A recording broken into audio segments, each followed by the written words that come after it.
भारत की राजनीतिक व्यवस्था को या सरकार जिस प्रकार बनती और चलती है उसे संसदीय लोकतंत्र कहा जाता है और जहां से लोकतंत्र का संचालन होता है उस जगह को संसद कहते हैं। संसद में सर्वोच्च शक्तियां निहित हैं। यह राष्ट्रपति और 2 सदन लोकसभा और राज्यसभा को मिलाकर बनती है। लोकसभा को लोगों का सदन और राज्यसभा को राज्यों का परिषद कहते हैं। राज्यसभा को अपर हाउस और लोकसभा को लोअर हाउस कहा जाता है। संसद के सुप्रीम राष्ट्रपति होते हैं।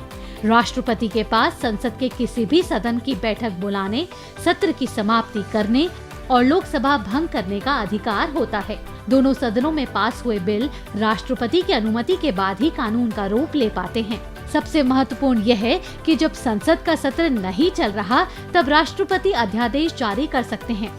अध्यादेश का मतलब यह है कि वह कानून जो संसद में पारित हुए बिना ही लागू हो गया हो। लोकसभा, जैसा कि नाम से ही जाहिर है, ऐसा सदन जहां सदस्यों का चुनाव जनता सीधा वोट डालकर करती है। राज्यसभा के सदस्यों का चुनाव राज्य विधानसभाओं के चुने हुए विधायक करते हैं।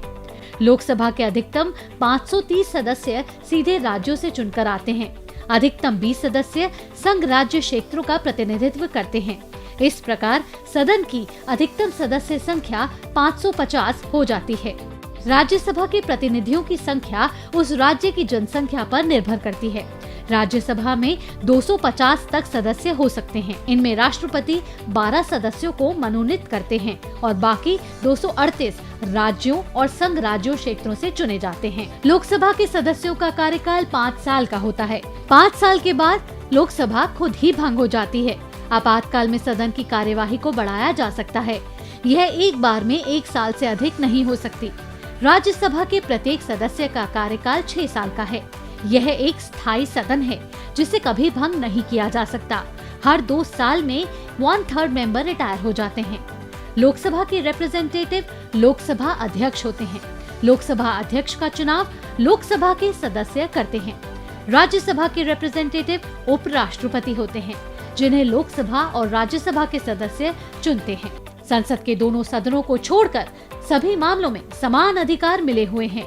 राष्ट्रपति पर महाभियोग चलाने, उपराष्ट्रपति को हटाने, संविधान में संशोधन करने, सुप्रीम कोर्ट, हाई कोर्ट के न्यायाधीशों को हटाने जैसे महत्वपूर्ण मामलों में राज्यसभा को लोकसभा जैसे पावर मिले हुए हैं और ऐसे काम करती है भारतीय संसद।